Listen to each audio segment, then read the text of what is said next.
Hai, saya Asrul Nasiruddin. Ini adalah bahagian kedua untuk cara model perabot low poly.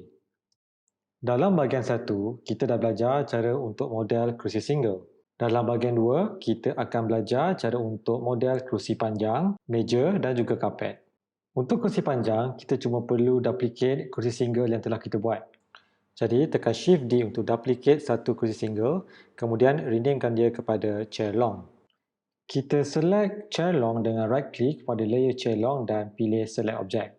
Untuk memudahkan kita untuk ubah kedudukan chair long, saya tukar kepada top view dengan tekan 7 pada numpad dan gerakkan chair long ke kedudukan yang baru dan rotatekan dia supaya dia menghadap kerusi chair single. Kemudian kita select salah satu kaki chair long dan kita bawa dia kepada kedudukan yang baru. Lebih senang kalau kita buat ni dalam top view. So tekan numpad 7, tekan G, Y dan gerakkan kepada kedudukan yang baru. Kita akan buat dua lagi duplication untuk cushion. Jadi tekan Shift D dan tarik satu ke sebelah dan tekan Shift D sekali lagi dan tarik dia ke sebelahnya pula. Kita kena betulkan kaki calon tadi, gunakan G dan tekan Y dan letakkan di sebelah cushion yang baru tu. Untuk bahagian bawah kerusi, kita akan gunakan modifier array.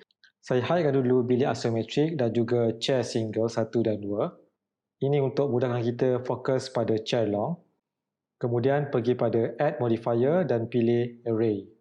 Seperti yang dapat kita lihat di sini, Blender buat array pada paksi X secara default. Jadi kita tukarkan dia jadikan kosong dan pada paksi Y kita letakkan negatif 1.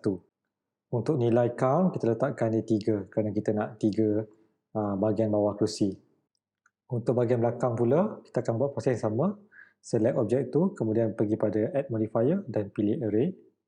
Kita tukarkan relative offset X kepada kosong dan juga Y kepada negatif 1. Jangan lupa tukar count kepada 3. Kemudian saya akan tunjukkan semula isometric, bilik isometric, chair single dengan chair single 2 dan kita akan cuba adjust kedudukan chair long. Okay, tukar kepada top view dan betulkan kedudukan dia. Seterusnya, kita teruskan dengan membuat meja. Tekan Shift A, Mesh dan pilih Plane. Kita kecilkan plane tu dengan S, Scale dan letakkan pada kedudukan tengah-tengah bilik seperti ini. Saya tukarkan view kepada front view, kemudian bawa turun dengan G, Z dan letakkan dia sama paras dengan cushion tadi. Kita tambah ketebalan dengan Add Modifier dan Solidify. Tambahkan ketebalan thickness kepada 0.1.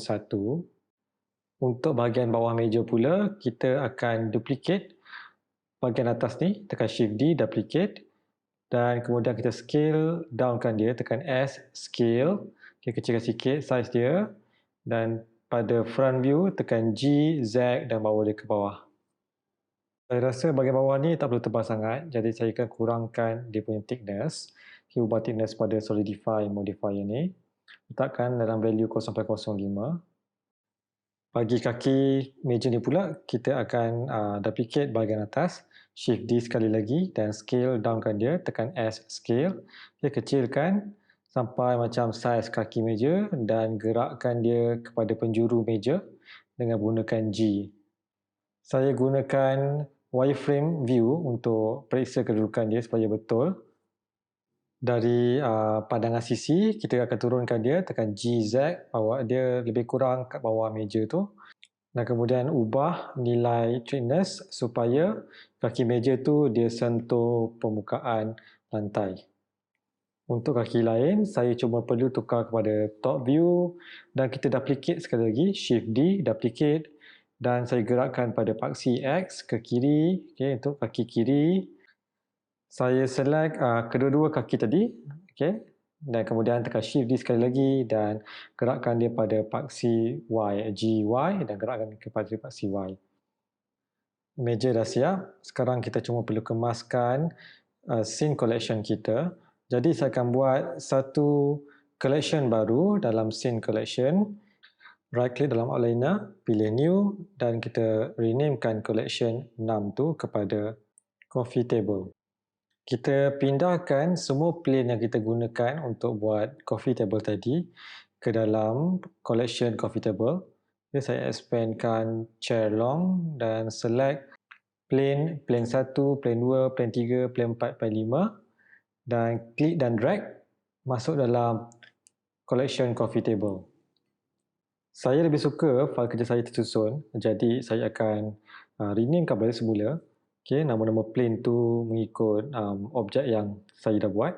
Okay, macam untuk bahagian meja atas, table top, bahagian meja bawah, table bottom, lepas tu table leg, okay, 1, 2, 3, 4 dan seterusnya lah. Set kerusi dan meja dah siap. Seterusnya kita akan buat carpet pula. Right click dalam outliner dan buat satu collection baru dan namakan collection itu sebagai carpet. Letak satu plane baru, tekan Shift A, kemudian mesh dan pilih plane. Kita kecilkan dia dengan menggunakan scale, S scale, letakkan dia dekat tengah-tengah bilik. Tekan SY untuk scale, besarkan sikit pada paksi Y. Tukar kepada front view dan kita akan bawa turun carpet tu ke bawah, tekan GZ. Letakkan dia hampir-hampir nak cecah lantai. Okay, kita akan bagi sedikit ketebalan pada carpet tu. Macam biasa, kita akan gunakan modifier, add modifier dan kita akan pilih solidify. Ubah thickness supaya carpet tu kelihatan seperti di atas lantai. Kita nak tambah sedikit details pada carpet tu.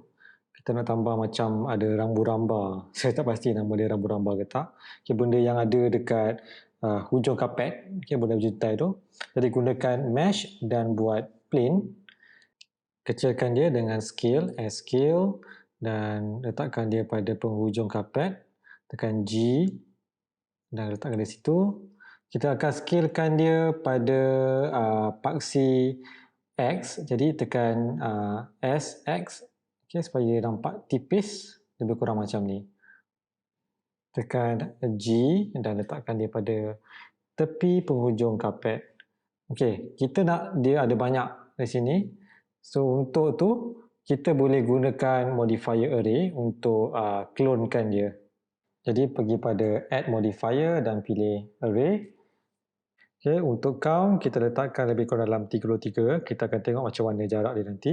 Untuk kawal jarak dia, bawah constant offset on kan dan kita letakkan nilai X lebih kurang dalam 5.2 atau 5.19 dan kita naikkan count kepada 35 dan kurangkan sikit nilai X. Saya akan rename dulu, okay, plane 01 kepada carpet 2. Untuk rambu-ramba bahagian sebelah pula, saya cuba duplicate, Shift D, G, Y dan tarik dia ke sebahagian sebelah pula. Oh, rambu-ramba tu dekat atas, jadi bawa dia ke bawah. GZ dan letakkan dia betul-betul dekat dengan karpet. Di bawah sikit saya rasa. GZ lagi. Okey, macam tu pun dah okey. Kita akan kemaskan lagi outliner. Jadi renamekan plane kepada carpet dan carpet 2 kepada carpet 3. Untuk bahagian kerusi, meja dan karpet dah siap. Jadi jangan lupa kita kena sentiasa save, file dan save. Untuk video seterusnya, anda akan belajar cara untuk model set TV lama.